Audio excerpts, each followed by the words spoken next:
Welcome at ICSC Help YouTube channel. Today we are discussing the topic of genetics part 2. कल हमने part 1 में जो है बता दिया था कि एक्स लिंकेज क्या होता है और कई चीजें, लेकिन आज हम उसका पार्ट 2 मेंडल लॉ बताएंगे। मेंडल लॉ उसी जेनेटिक्स में ही है और ये जेनेटिक्स के का ही सेकंड पार्ट है मेंडल लॉ। तो आज हम इतनी चीज डिस्कस करेंगे। पहली बात तो हम डिस्कस करेंगे मेंडल लॉ क्या चीज है, व्हाट इज मेंडल लॉ, या ग्रेगर जॉन मेंडल कौन थे, ठीक है। फिर Mendel law of inheritance discuss करेंगे। इनहेरिटेंस वो क्या चीज है, और मोनोहाइब्रिड और डाई हाइब्रिड क्रॉस क्या है, मोनोहाइब्रिड और डाई हाइब्रिड क्रॉस क्या है, डाई हाइब्रिड, ये डिस्कस करेंगे। और इसके बाद डिस्कस करेंगे टेस्ट क्रॉस और बैक क्रॉस क्या है, टेस्ट क्रॉस और बैक क्रॉस क्या है, ये डिस्कस करेंगे। और लास्ट में डिस्कस करेंगे म्यूटेशन क्या चीज है। इतने टॉपिक पे आज हम डिस्कस करेंगे, ठीक है। तो आइए पहले शुरू करते हैं मेंडल एक्सपेरिमेंट ऑन इनहेरिटेंस, ठीक है। इसको हम शुरू करते हैं। सबसे पहले मेंडल एक्सपेरिमेंट ऑन इनहेरिटेंस ये डिस्कस करते हैं।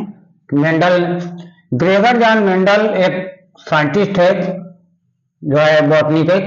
उन्होंने प्लांट के कई जनरेशन को वो करके मटर का वो लिया था एग्जाम्पल, और लेकर के कई जनरेशन को उन्होंने कई एक वो निकाला कि किस तरीके से एक जनरेशन से दूसरे जनरेशन में जो है करेक्टर जाते हैं।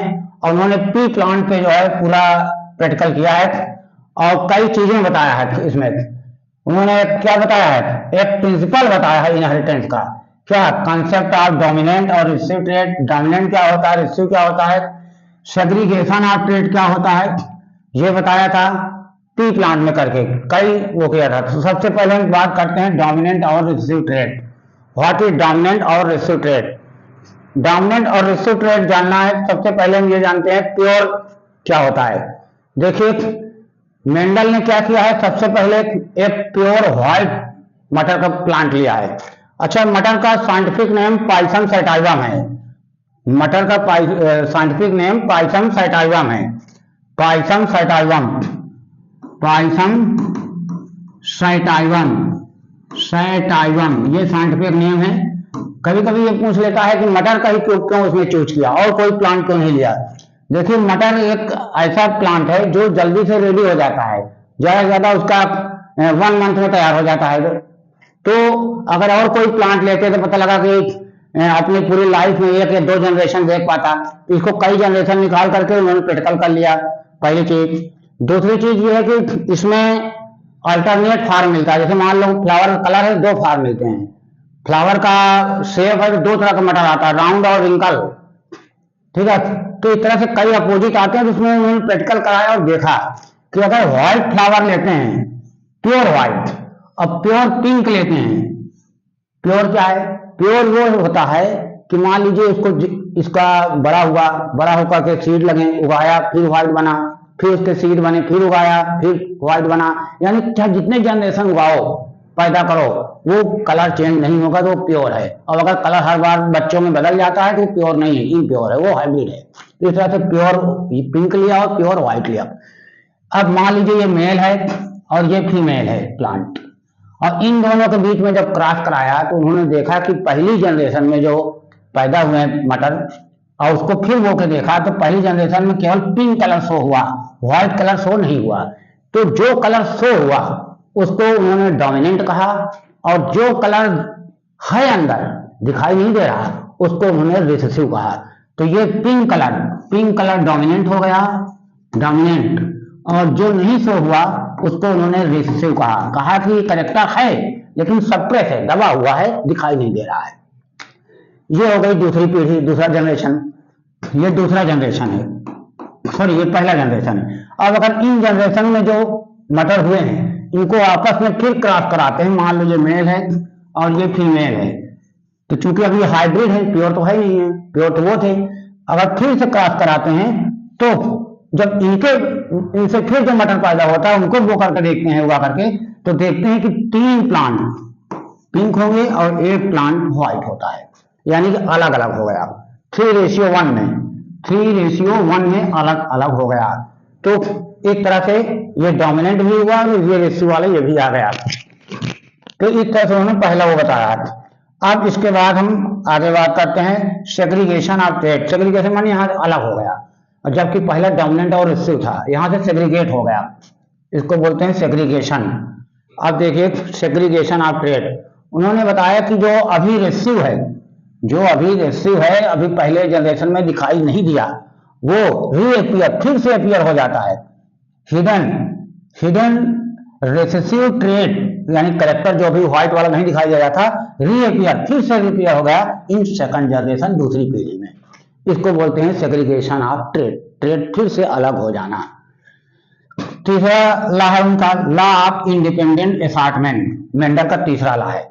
उन्होंने बताया कि जब दो करेक्टर को ध्यान में रख के क्रॉस कराते हैं, एक करेक्टर जैसे मान लीजिए फ्लावर का कलर व्हाइट और पिंक, एक करेक्टर और ध्यान ले लिया, मान लो सीड का शेप राउंड और रिंकल, दो करेक्टर को ध्यान में रख के क्रॉस कराते हैं तो अलग तरीके का रिजल्ट आता है, उसको उन्होंने बोला लॉ ऑफ इंडिपेंडेंट असॉर्टमेंट। अब देखिए मोनोहाइब्रिड क्रॉस और डाई हाइब्रिड क्रॉस क्या है। मोनोहाइब्रिड क्रॉस वो होता है जब हम किसी एक करेक्टर को ध्यान में रख के प्लांट में क्रॉस कराते हैं, एक करेक्टर को, जैसे अभी हमने जो प्रैक्टिकल किया है वो एक करेक्टर को ध्यान रखा था। कौन सा करेक्टर?